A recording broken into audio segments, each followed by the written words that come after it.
saluto da Heavy Metal Heaven. Oggi abbiamo il piacere di ospitare un piccolo gioiello di inventiva e sperimentazione da parte di un abilissimo musicista prog metal brasiliano.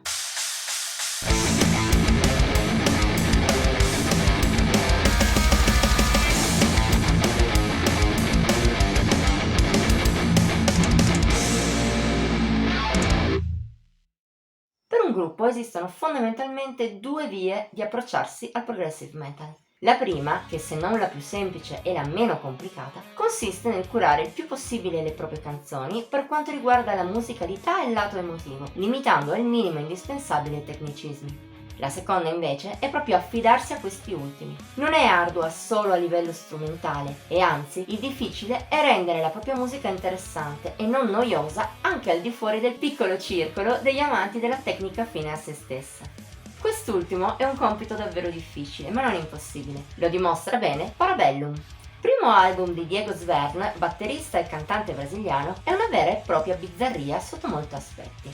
In primis lo è per il fatto che buona parte degli strumenti suonati al suo interno è programmato al computer invece che suonato davvero. Che sia stata un'esigenza perché Svern non ha trovato musicisti all'altezza della propria musica o una scelta ponderata, comunque funziona. Seppur un po' piatto, il suono di Parabellum è convincente per quanto riguarda la registrazione, ma soprattutto lo è a livello di stile e di ispirazione. Dire cosa si nasconde all'interno dell'album è così difficile che forse sarebbe meglio fare un elenco di cosa non c'è.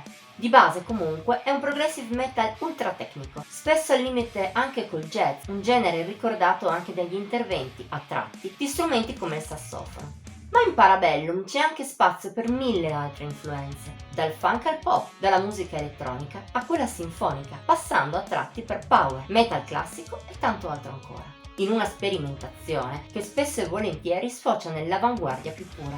Tuttavia, la musica di Diego Svern è ancora più di questo. Non è solo un esperimento senza capo né coda, come a volte si sente. Al contrario, il musicista brasiliano è bravissimo nel dare un'anima alla propria musica. Lo fa in primis con le melodie, che inserisce in ogni canzone. Spiccano tra i tecnicismi ed hanno, a quasi ogni brano, una bella personalità. Ma il suo punto di forza è la vitalità e l'energia che il polistrumentista è capace di portare in musica. E anche questo a rendere i momenti più intricati apprezzabili e coerenti con il resto. Oltre al fatto che comunque Parabellum è così ben congegnato nelle sue migliaia di dettagli da dare l'idea di essere stato progettato e studiato a lungo nei minimi dettagli. Il risultato è una scaletta limitata a 35 minuti, in cui ogni canzone ha un ruolo e nessuna è meno che ottima, con l'unica eccezione della ballad Surrender, il cui bel feeling iniziale è rovinato dall'esagerata seconda metà.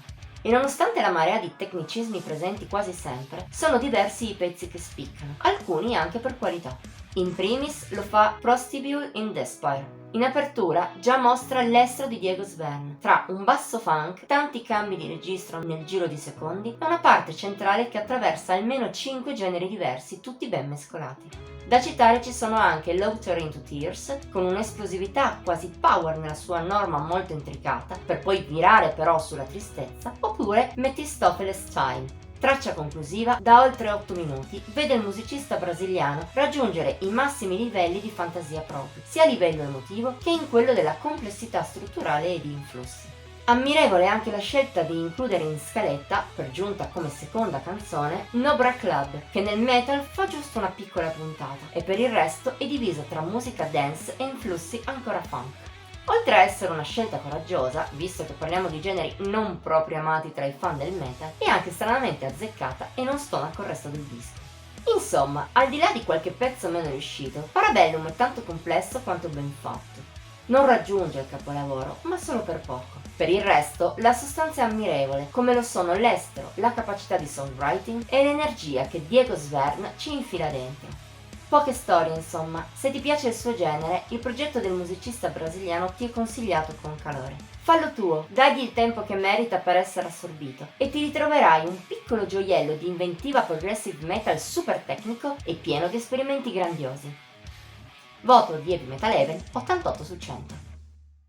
Per oggi questo è tutto. Ti abbiamo incuriosito a proposito del disco? Diccelo nei commenti, oltre a mettere like e a condividere la recensione. Puoi inoltre iscriverti al nostro canale e cliccare la campanella degli avvisi per non perdere neppure uno dei nuovi video pubblicati ogni settimana.